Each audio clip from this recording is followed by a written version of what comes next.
The Arts Office, Waterford City and County Council is pleased to announce that the winner of the Molly Keane Creative Writing Award 2020 is Sharon Gard from Killiney, County Dublin, with her short story Fishing. Thank you to everyone who took the time to submit an entry, and we'd like to acknowledge the Keane family, the judging panel, and the Arts Council of Ireland for their ongoing support of Waterford's arts programme. We hope that you enjoy this reading of the winning story by writer Lanny O'Hanlon, recorded at the Molly Keane Writers Retreat, Ardmore, County Waterford. Fishing. Down from Dublin, he asks, a smooth Wexford baritone handing her change. Yeah, down by the harbour, Kathleen answers. His stare is disquieting. McCarthy's? Not a question, a statement. Of course, they all know who she is, a place like this, a fella like this one. He is short and broad and swarthy, and she hates to give him that word with its implied muskiness, sexiness, danger, but it fits well. His neatly cropped hair, pectorals straining the black work shirt, and perfect neoprene-like skin unsettles her. Electricity flows when their fingers touch briefly. She's keenly aware of her own appearance, the denim skirt skimming toned thighs, her top tight, low-cut, sweat-stained, sunburnt skin. Her blonde curls strain to escape a curby grip, and a slow blush spreads across her cheeks, her freckled nose, as she flip-flops her way awkwardly back to the girls with their Kit Kats, fruit shoots, her cappuccino. He's bloody loving this, she thinks, cocky little pup. She watches him covertly, flirting with the customers, the waitresses, the girls in the kitchen. He's probably had half the women under 40 on the peninsula, quite a few over it too. His eye catches hers, and she turns away too quickly. She's here for the summer. Mark wants the girls, Jessie 6 and Amy 3, to have the childhood he remembers. Outdoors, on the beach, away from the torpor and temptations of Dublin. She resisted. The delights of this place have always escaped her. To her it is remote, boring, but they conspired. His sister-in-law Sinead, model daughter-in-law, sugar-coated bitch, and his mother, who's still suspicious of her, doesn't believe in their relationship, the age gap, the obvious differences. But Kathleen, the house is free. It would be so amazing for the girls, so healthy, Sinead gushed. Our kids love it. Such happy memories. It's important to Mark, her mother-in-law agreed, part of his heritage. And at this Kathleen bristled. The idea that Mark has a heritage, that it could, should, clearly take precedence over her needs or wants. The bleak thought that she doesn't have a comparator. Which part of her heritage shall she pass on to her children? Debt collectors at the door? Can she reveal it at all? Reluctantly she agreed. 6 weeks. Mark would come down for 2 at the end, and at weekends. He has friends here, a glut of Dublin families who are doing the same thing. They're polite when Mark comes down at the weekends. They hang out at the beach, go to the pub, invite them to barbecues. But the wives are suspicious. They offer her children fish and fruit. They ask for pizza and sweets. She is younger by at least a decade, lively, attractive. Their husbands respond too well to her occasional coarse outburst, her unself-conscious wit, the way she parades in her bikini.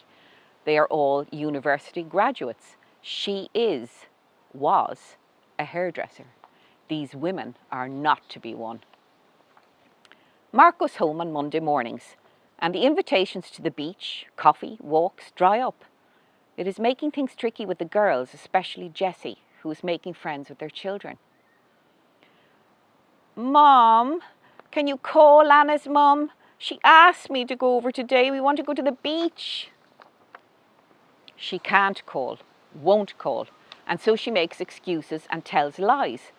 And today, when they happened to meet up on the beach, it was awkward.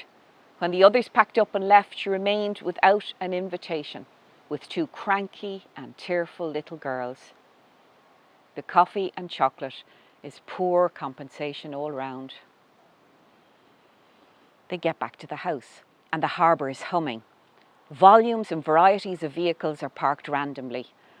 The mackerel are in, and it seems every man and child with the semblance of a fishing rod in the whole of Ireland has shown, drawn by some primitive hunter-gatherer instinct.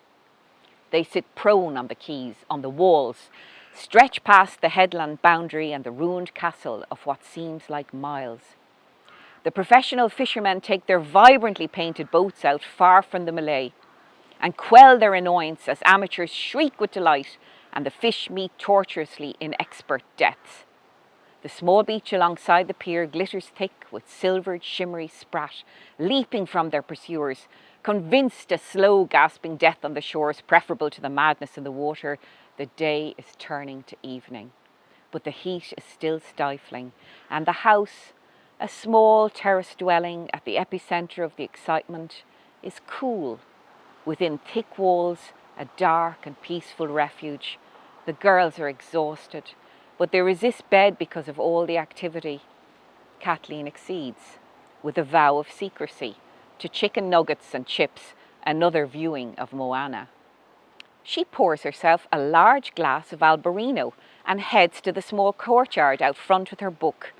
The gate is closed, the wall shoulder height, and it mostly shields her from view of the throng when she sits, but she retains the full soundtrack of the hunt. She likes the noise. In repose, she can appreciate the beauty, the colours of this place. The whitewashed walls, the splash of deep pink dog roses, the intermittent greenery, can marvel at the otherworld majesty of the castle battlements. Trimmed now with stencil-like seagulls, the salty smell taste of being this close to the sea. But she is a city girl at heart, another fish out of water. A little piece of heaven, isn't it? The neighbour next door, a retired Yorkshire man, leans across the wall, smiles at her, and she nods back, settles to her reading. But she is preoccupied, can't concentrate. Her thoughts stray, swing distractedly to the women on the beach, to Mark, his family, the man in the cafe. On Far Gurrum, she thinks. No, on Far Dove. The devil more like. There was something noticeable about him, ominous, threatening, and she thinks again of Mark. Respectable, reliable, safe. She wonders what he's doing this evening, sends him a text. She feared coming here, she realises, irrationally, viscerally. It feels odd not to see him in the evening, not to be sharing the inconsequential as well as the consequential details of the day. She knows they appear an anomaly. He is 42, educated, with a successful career in the bank. She has not yet turned 30. She used to cut his hair. He was confident, witty.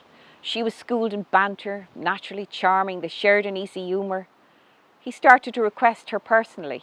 She started to look forward to his visits. The banter turned to flirting. The flirting turned to lingering looks and inappropriate touches, and one evening she left the shop to find him waiting for her. The age difference never bothered her, but she didn't think it would last. There were too many other differences. And then she fell pregnant with Jessie, and well, it is fine, really it is. She has a life friends dream of. She should be thankful. He hasn't answered the text. He told her he was out with clients some night this week. Maybe it's tonight. She's not worried.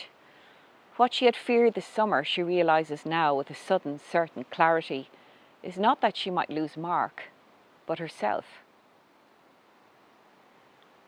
That if she stops too long to think, she might find she has already disappeared. Feeling maudlin, she makes the trip through the sitting room to the kitchen, checks the girls on the way, grabs a cardigan, replenishes her wine and goes back outside. The sky is clear. Darkening. An orange-pink hum dances on the horizon. She considers calling her mother, but she will be working tonight. She scrolls through Facebook. The coverage is patchy and jumpy. Discordant feeds seem to emphasise how she has lost touch with many of her old friends. Despite her efforts, they consider her snooty. Can't reconcile it when she talks of her children, her husband, holiday homes. What else can she talk about? Her new friends are sparse and tentative. Mainly parents from the school, the creche. Not people you call in the summer. She thinks of the man in the cafe again, remembers the cut of him, the energy. Eventually she shifts, rises, her limbs stiff. The movie must be done. Time to call it a day. She's not alarmed to find Jessie sitting on her own. She assumes Amy's in the kitchen or the loo. She calls for her once, twice, then a third time loudly. "Jessie, where's Amy?" Don't know," her eldest replies semi-sleepily. "She was here a while ago." Amy, she repeats, up the stairs, out into the back garden, through the gate, which opens into the lane, which she is sure she had shut, out into the continuing bustle of the harbour, where the previously benign fisher people now seem sinister, the air thick with heavy, menacing accents. "Amy!"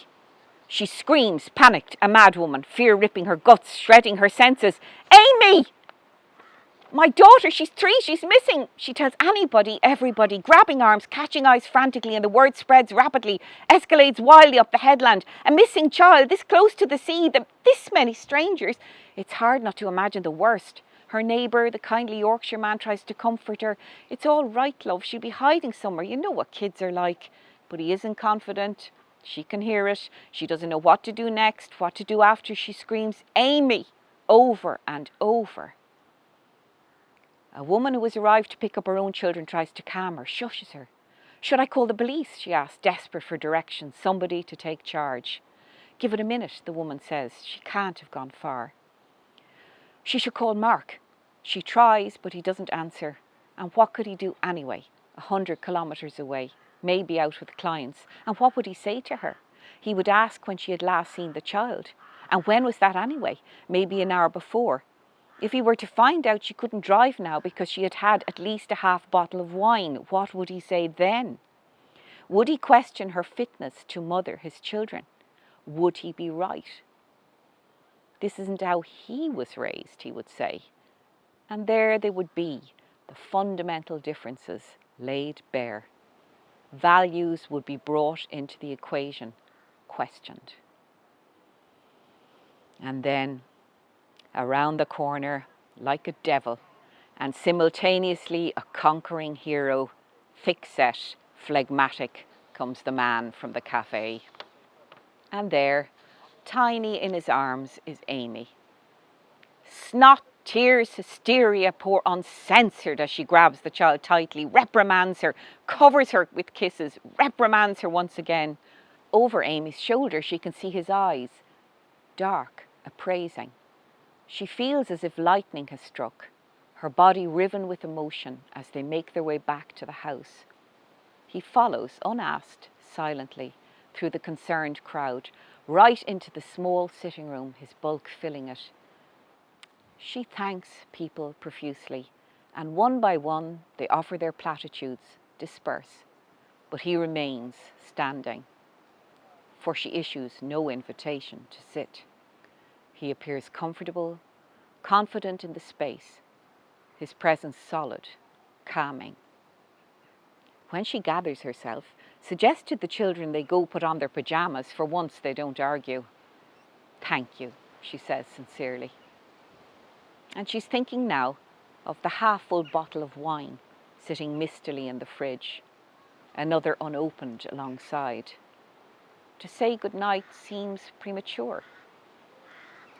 "You don't have to do this," a voice warns, an angel on her shoulder. But the words are out of her mouth. "Would you like a drink?"